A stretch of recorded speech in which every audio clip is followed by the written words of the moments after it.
दोस्तों, इस शख्स को आपने अपनी फीड में जरूर देखा होगा। आजकल इनका नाम पूरे अफ्रीका में गूंज रहा है। नाम है इब्राहिम ट्राओरे, एक जवान फौजी जिसकी उम्र अभी सिर्फ 34 साल है। 34 साल की उम्र में ये काफी पावरफुल हो चुके हैं और दुनिया के सबसे पावरफुल देशों के सामने सीधे खड़े हो गए हैं। कुछ लोग इन्हें अफ्रीका का सद्दाम हुसैन, तो कुछ लोग इनकी तुलना मोहम्मद गद्दाफी से कर रहे हैं। वहीं कुछ लोगों ने तो इनकी तुलना सुल्तान सलाउद्दीन अय्यूबी तक से कर डाली। लेकिन सवाल ये उठता है कि आखिर कौन है ये इब्राहिम ट्राओरे और क्यों इनकी तुलना हिस्ट्री के बड़े बड़े लीडर्स से की जा रही है? क्या ये वाकई में अफ्रीका को पावरफुल बनाना चाहते हैं? वाकई में फिलिस्तीन के सपोर्टर हैं और पश्चिमी देशों के खिलाफ हैं? आज की इस वीडियो में हम इन सभी बातों का डिटेल में जवाब जानने की कोशिश करेंगे, इसलिए वीडियो में लास्ट तक बने रहिएगा। दोस्तों, इब्राहिम ट्राओरे एक मामूली से मिलिट्री ऑफिसर थे, लेकिन चंद सालों के अंदर ये एक रिवॉल्यूशन के हीरो बने और अब अफ्रीका के बुर्किना फासो देश के प्रेसिडेंट बन चुके हैं। ये लीडर पावर में आए थे सितंबर 2022 में, जब इन्होंने एक मिलिट्री कूप के जरिए पुराने प्रेसिडेंट पॉल हेनरी दमीबा को हटा दिया था।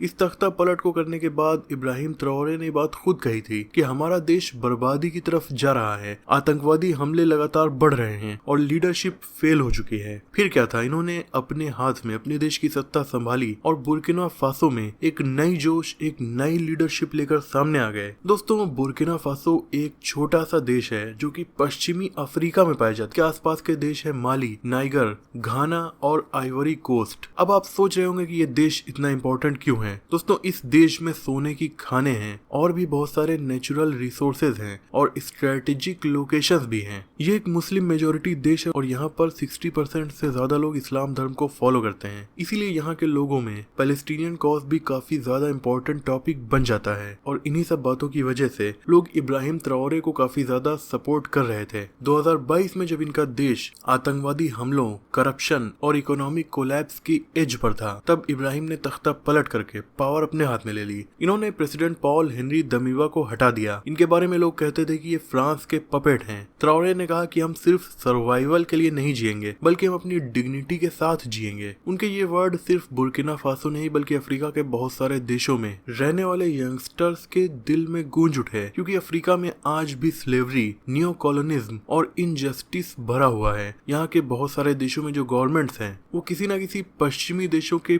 पपेट हैं और अफ्रीका के इन देशों में जो भी नेचुरल रिसोर्सेज हैं जो काफी कीमती हैं और इन देशों को काफी अमीर बना सकते हैं, लेकिन इसका फायदा पश्चिमी देश उठा रहे हैं और अफ्रीका के जो भी देश हैं वो आज भी बहुत ज्यादा गरीब और बहुत ज्यादा अंडर डेवलप्ड हैं। बुर्किना फासो में पहले फ्रांस देश का कब्जा था, लेकिन इस देश को फ्रांस से आजादी मिल चुकी है। इस देश को 5 अगस्त 1960 को फ्रांस से आजादी मिली, लेकिन ये आजादी सिर्फ दिखावे की थी। फ्रांस ने इस देश में जगह जगह अपनी मिलिट्री बेसेस बनाए, एडवाइजर्स को बिठाया और सीक्रेट इंटेलिजेंस नेटवर्क यहाँ पर बना दिया। यहाँ पर आजादी के बाद जो गवर्नमेंट सत्ता में आई वो भी फ्रांस के इशारों पर ही काम कर रही थी, यानी एक तरीके से दिखावे के तौर पर तो ये एक आजाद देश बन चुका था, लेकिन असल में फ्रांस का आज भी यहाँ पर कब्जा था। ग्राउंड रियलिटी ये थी कि फ्रांस की स्पेशल फोर्सेज इस देश में आतंकवाद को खत्म करने के लिए लोगों के ऊपर हमले कर रही थी, लेकिन जितना फ्रांस का प्रेजेंस यहाँ बढ़ रहा था उतना ही यहाँ पर आतंकवाद भी बढ़ता जा रहा था। इसीलिए यहाँ की जनता ने ये कहना शुरू किया कि ये सब एक प्लान है ताकि फ्रांस यहाँ पर हमेशा बना रहे और यहाँ की गोल्ड माइंस और नेचुरल रिसोर्सेज का फायदा उठाकर अपने देश को विकसित करता रहे। इसी दौरान इब्राहिम ट्राओरे, जो एक मामूली से मिलिट्री ऑफिसर थे, इन्होंने अपने साथी आर्मी के जवानों को अपनी तरफ कायल किया और एक तख्ता पलट शुरू किया। देश के लोगों के लिए एक उम्मीद बनकर आए और पूरी देश की जनता भी इनके साथ हो गई, क्योंकि उन्हें एक नया लीडर मिल रहा था। इन्होंने सत्ता पर कब्जा करते ही सबसे पहला काम किया, फ्रांस के एम्बेसडर को अपने देश से निकाल दिया। फ्रांस मिलिट्री के जितने भी जवान थे उन्हें वहां से बाहर जाने का ऑर्डर दिया और फ्रेंच मिलिट्री के साथ गवर्नमेंट ने जो जो डील्स की हुई थी उन सबको कैंसिल कर दिया। इन्होंने कहा, अगर आप हमारे देश के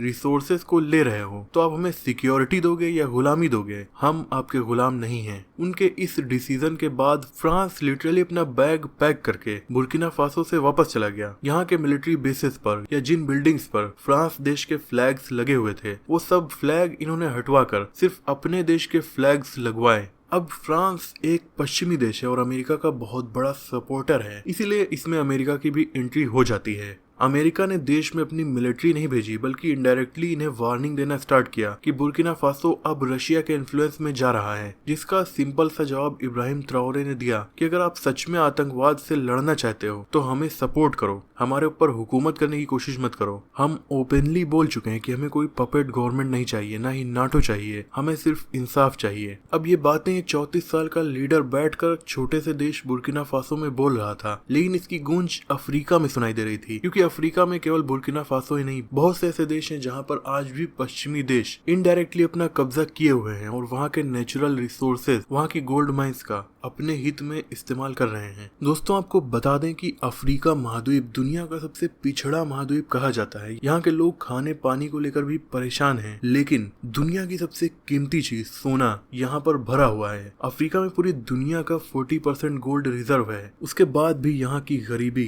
किसी से छुपी नहीं है। इन सब की सीधी वजह पश्चिमी देश ही है। बहरहाल इब्राहिम ट्राओरे को पूरी दुनिया में लोग तब सपोर्ट करने लगे जब इन्होंने इजराइल और फिलिस्तीन की जंग के दौरान खुलकर फिलिस्तीन का सपोर्ट कर दिया। ये जुलाई 2023 में अफ्रीका रशिया समिट के दौरान स्पीच दे रहे थे। इन्होंने कहा कि हम इनजस्टिस के साथ नहीं खड़े हो सकते, हम उन लोगों के साथ हैं जिनके घर उजड़ रहे हैं, हम फिलिस्तीन के साथ हैं। इजराइल एक अपार्थाइड रिजीम है, गाजा में जो हो रहा है वो ह्यूमैनिटी के खिलाफ है। ये स्पीच इनकी केवल अफ्रीका तक सीमित नहीं रही, बल्कि अरब वर्ल्ड, तुर्की और दुनिया भर के मुस्लिम देशों में वायरल हो गई और तब इन्हें पूरी दुनिया ने जाना, क्योंकि अभी तक तो इन्हें केवल अफ्रीका के लोग ही जान रहे थे। और इसी के बाद इनकी तुलना कुछ लोग सद्दाम हुसैन से करने लगे, क्योंकि ये उन्हीं के जैसे अनफिल्टर्ड, फियरलेस और अनएपोलोजेटिक अंदाज में पश्चिमी देशों के खिलाफ खड़े हो गए और अफ्रीका फॉर अफ्रीकन्स का स्टैंड लेने लगे। तो दोस्तों, सिर्फ 34 साल की उम्र में ये है कहानी इब्राहिम ट्राओरे की, एक फौजी से प्रेसिडेंट बनने की। अगर आप फ्रांस, अमेरिका जैसे देशों की पावर देखें तो 34 साल की उम्र का लीडर इन देशों के खिलाफ बात करे, वो भी बिना झुके बिना डरे, तो दुनिया भर में उसका वायरल होना तो बनता है। आज की वीडियो में इतना ही। मुझे उम्मीद है कि इस वीडियो से आपकी नॉलेज बढ़ी होगी। वीडियो पसंद आई हो तो इसे लाइक और शेयर कीजिए। ऐसे इंटरेस्टिंग टॉपिक्स पर नॉलेजफुल वीडियोस देखने के लिए हमारे चैनल को सब्सक्राइब करके बेल आइकन को प्रेस कर दीजिए। मिलते हैं अगली वीडियो में, तब तक के लिए अपना और अपनों का ख्याल रखिए।